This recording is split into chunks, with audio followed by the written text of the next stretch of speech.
अगर आप रोमानिया आ रहे हैं या फिर रोमानिया में आ चुके हैं और इस बात को लेकर परेशान हैं कि आप यहाँ पर रेंट पर रहने की जगह को कैसे सर्च करेंगे, तो ये वीडियो आपके लिए है। अस्सलामुअलैकुम फ्रेंड्स, मेरा नाम है फरहान और आप देख रहे हैं आपका अपना यूट्यूब चैनल। तो ये वीडियो आपके लिए बहुत ही ज़्यादा फ़ायदेमंद होने वाली है, क्योंकि इसमें मैं बताऊँगा कुछ बहुत ही ज़रूरी टिप्स एंड ट्रिक्स जो आपको पता होने चाहिए जब आप अपार्टमेंट को सर्च कर रहे हैं। तो अदरवाइज़ आपके बहुत ज़्यादा पैसे ज़ाया हो सकते हैं। तो इस वीडियो को पूरा देखिएगा ताकि कोई भी इम्पोर्टेंट पॉइंट आपसे मिस ना हो जाए। तो बगैर किसी टाइम को ज़ाया किए चलिए शुरू करते हैं। तो रोमानिया में हमें जब भी रेंट पर घर को सर्च करना होता है तो उसके लिए सबसे ज़्यादा पॉपुलर हैं ये 3 वेबसाइट्स, iMobiliare, स्टोरिया एंड OLX, जिनमें iMobiliare सबसे ज़्यादा पॉपुलर है। तो आज की इस वीडियो में हमारा फोकस उसी पर होगा ज़्यादा। तो इसके लिए आप जिस वेबसाइट को विज़िट करेंगे वो है iMobiliare.ro। इस पर विज़िट करने के बाद आपने सबसे पहले लैंग्वेज को इंग्लिश में चेंज कर लेना है। फिर नीचे दिए हुए सेक्शन पर जाकर आपने अपनी सिटी सेलेक्ट कर लेनी है। बॉक्स में आप इसको अपार्टमेंट ही सिलेक्ट रहने देंगे। थर्ड ड्रॉप डाउन में आपने रेंट का ऑप्शन चूज़ कर लेना है। इसके बाद आप सर्च के बटन पर क्लिक कर देंगे। अब आपके सामने जो पेज आ जाएगा उसके लेफ़्ट साइड में आपको आपकी सिटी का मैप नज़र आ जाएगा और राइट साइड पर आपको कुछ फ़िल्टर ऑप्शंस और जो अपार्टमेंट्स की लिस्टिंग्स हैं वो नज़र आ रही होंगी। अगर आप किसी स्पेसिफिक लोकेशन में रहना चाह रहे हैं तो आप मैप को जूम इन या जूम आउट करके वो स्पेसिफिक लोकेशन पिन पॉइंट कर सकते हैं। उसके बाद जो सबसे ज़रूरी चीज़ आपने करनी है इस पेज पर वो है फ़िल्टर ऑप्शन। तो फ़िल्टर करते हुए आपने अपना सारा सर्च क्राइटेरिया मेंशन कर देना है यहाँ पर, जैसा कि अपार्टमेंट में कितने रूम होने चाहिए और उसका साइज़ क्या होना चाहिए। तो रोमानिया में 2 रूम्स अपार्टमेंट का मतलब होता है 1 बेडरूम प्लस 1 लिविंग रूम। तो अगर तो आपको 2 बेडरूम्स चाहिए अपार्टमेंट में तो फिर आप 3 रूम अपार्टमेंट को सर्च करेंगे जिसमें आपको 2 बेडरूम और 1 लिविंग रूम मिल जाएगा। अगर तो आप अपार्टमेंट में अकेले रहेंगे तो फिर तो 1 बेडरूम अपार्टमेंट भी इनफ है, जिसमें आपको अलग से लिविंग रूम नहीं मिलेगा।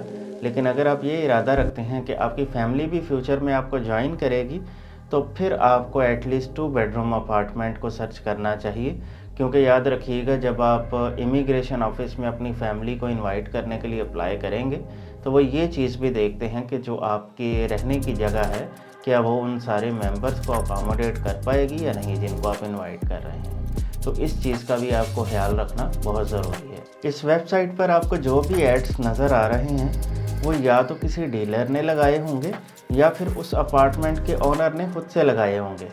तो डीलर के केस में आपको 50% कमीशन पे करना पड़ेगा। अगर आप ओनर से डायरेक्टली वो अपार्टमेंट रेंट पर ले रहे हैं तो उस केस में आपको 0% कमीशन पे करना पड़ेगा। तो इस बात को भी माइंड में रखना ज़रूरी है कि अगर तो आप ओनर के साथ डीलिंग कर रहे हैं तो फिर आपने किसी भी किस्म का कोई कमीशन पे नहीं करना है।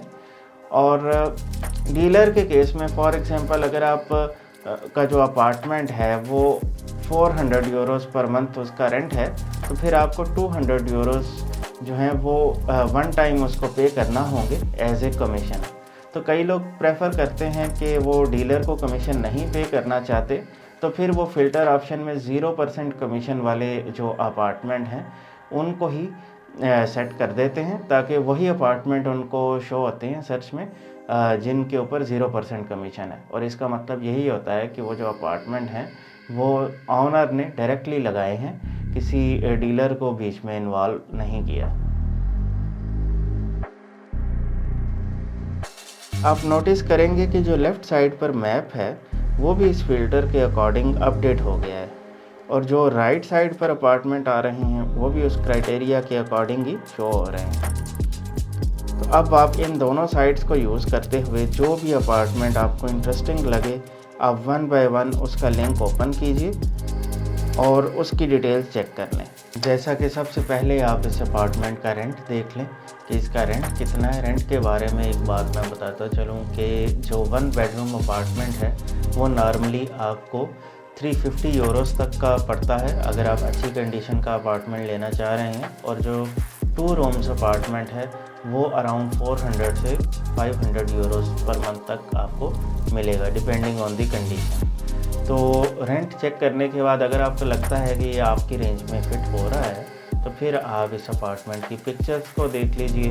इससे आपको उसकी कैपेसिटी का भी आइडिया हो जाएगा कि इसकी लुक एंड फील क्या है और हर रूम में कितनी कैपेसिटी है, क्या चीज़ें आपकी अकोमोडेट हो सकती हैं उसके अंदर। और लुक एंड फील के अलावा ये है कि जो कैपेसिटी का बेहतर आइडिया है वो तभी आपको होगा जब आप इस अपार्टमेंट को विज़िट करेंगे। लेकिन उससे पहले आप ये सारी डिटेल्स चेक कर लें। अगर आप इस अपार्टमेंट में इंटरेस्टेड हैं तो फिर ही आप इसको विज़िट करें, और विज़िट करने के बाद आपको एक्चुअल जो प्लेस है उसका भी आइडिया हो जाएगा। क्योंकि रोमानिया में मैंने ये बहुत गौर किया है कि जो पिक्चर्स इन्होंने लगाई होती हैं वो बहुत ही ज़्यादा स्ट्रेच की होती हैं नॉर्मली। तो आपको पिक्चर में तो ये लगता है कि ये बहुत ही बड़ा अपार्टमेंट है, लेकिन जब आप एक्चुअल उसे जाकर देखते हैं तो रियलिटी कुछ और ही होती है। आप बाज़ दफ़ा अपार्टमेंट में कदम रखते हैं और आपको पता चलता है कि अपार्टमेंट ख़त्म हो चुका है। तो जो स्ट्रेचिंग कैपेबिलिटीज़ हैं वो इनकी बहुत ज़्यादा हैं।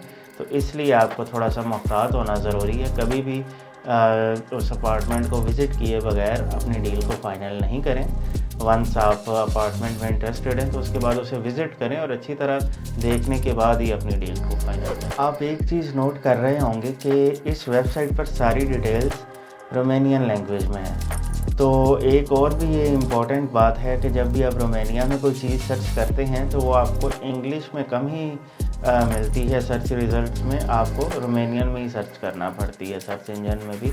लेकिन इस वेबसाइट के लिए मैं आपको एक ये टिप दूंगा कि आप अपने ब्राउज़र में राइट क्लिक करके ट्रांसलेट का ऑप्शन चूज़ कर लें अगर आपको रोमानियन नहीं आती तो, और उससे आपके जो सारे पेजेस हैं वो इंग्लिश में ही ट्रांसलेट हो जाएंगे।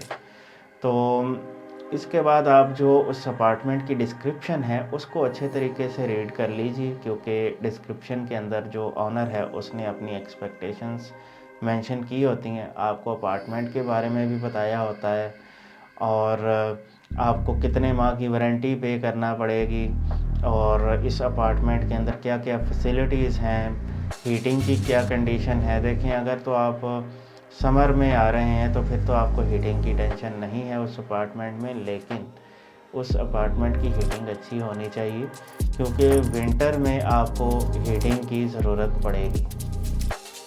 तो यहाँ का जो क्लाइमेट है वो इस तरह से नहीं है कि आप हीटिंग के बगैर उस अपार्टमेंट में गुजारा कर सकें।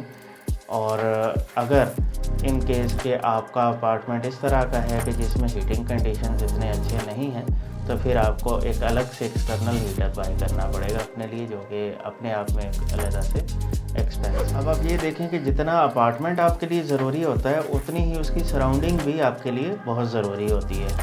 आपने ये भी देखना होता है कि उसके अराउंड आपको क्या क्या फैसिलिटीज़ मिल रही हैं। फॉर एग्ज़ाम्पल, अगर आप ग्रॉसरीज़ करने जाते हैं तो क्या आपको करीबी कोई सुपर स्टोर या मॉल्स वगैरह अवेलेबल हैं वॉकिंग डिस्टेंस के ऊपर। इसी तरह अगर आप गाड़ी रखते हैं तो क्या आपको पार्किंग जो है वो करीब में ही मिल जाएगी, या आपको फॉर एग्ज़ाम्पल 1 किलोमीटर पैदल चलकर आना पड़ेगा घर में।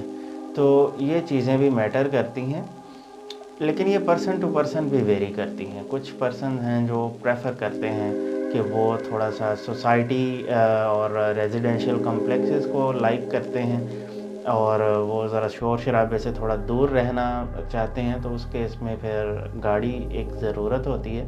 उस केस में फिर वो ये चीज़ें नहीं देख रहे होते कि पास में ही हमें कोई मॉल मिल जाए या सुपर स्टोर मिल जाए, क्योंकि उन्हें पता है कि हमने जहाँ पर भी जाना है हमारे पास गाड़ी मौजूद होगी। लेकिन ज़्यादातर लोगों के लिए ये बातें मैटर करती हैं, क्योंकि ज़्यादातर लोग जो हैं वो अपनी गाड़ी नहीं रख पाते यहाँ पर स्टार्ट में। तो ये चीज़ें ज़रूरी हैं कि आपके पास में हॉस्पिटल्स होने चाहिए, आपके पास में अगर आपकी फैमिली है तो फिर आपको स्कूल्स भी देखने पड़ेंगे। तो ज़्यादातर लोगों के लिए ये चीज़ें मैटर करती हैं। क्योंकि जब आप स्टार्ट में आते हैं तो आपके पास गाड़ी वगैरह की सहूलत नहीं होती। तो आपके लिए ये बातें मैटर करती हैं। अगर आप फैमिली मेम्बर्स के साथ रह रहे हैं तो फिर आपको ये भी देखना पड़ता है कि पास में कोई स्कूल्स वगैरह मौजूद हैं वॉकिंग डिस्टेंस पर या नहीं। अदरवाइज़ ये भी एक बहुत प्रॉब्लम आता है कि आपको सुबह उठकर बहुत ज़्यादा दूर अपने बच्चों को जो है वो स्कूल में छोड़ने के लिए जाना पड़ता है। तो ये देखना भी ज़रूरी है। ऐसे ही हॉस्पिटल्स भी ज़रूरी हैं या फार्मेसीज़ भी ज़रूरी हैं अपने आसपास देखना। तो ये again person to person vary करता है। आपकी रिक्वायरमेंट के मुताबिक अगर आपको ये जगह, ये लोकेशन सूट कर रही है तो फिर आप इसे फ़ाइनल कर सकते हैं। ये सारी डिटेल्स देखने के लिए आप व्यू मैप की ऑप्शन पर क्लिक कर सकते हैं और इसमें आपको सारी सराउंडिंग्स से रिलेटेड जो डिटेल्स हैं वो आपको मिल जाए। तो इस अपार्टमेंट के ओनर या फिर डीलर को कांटेक्ट करने के लिए आपको साइड बार में एक फॉर्म नज़र आ जाएगा।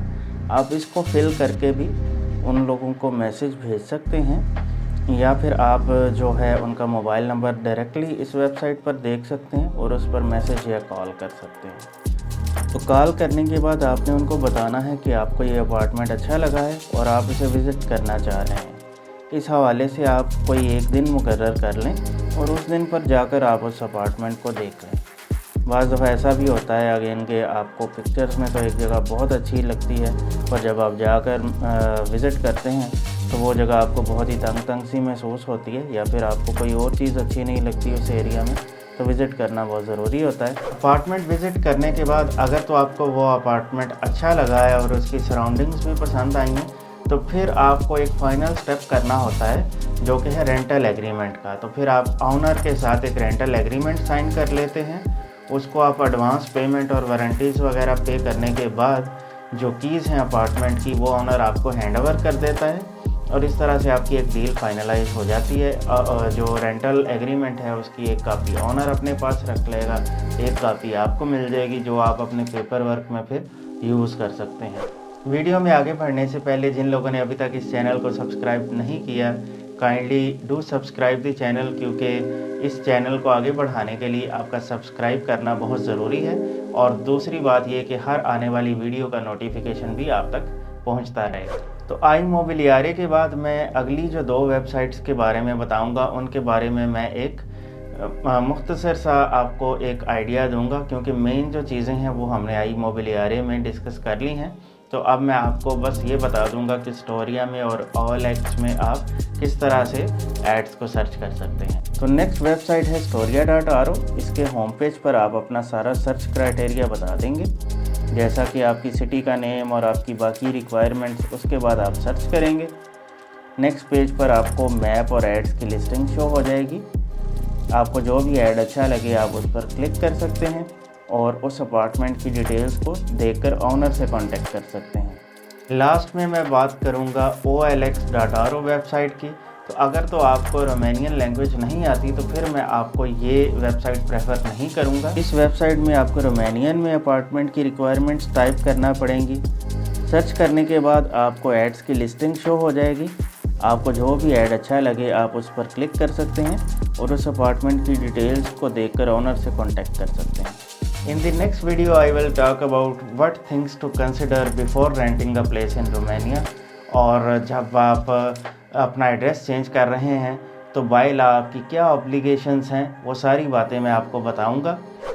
So stay tuned, hit the like button and do subscribe the channel for future videos. Thank you for watching.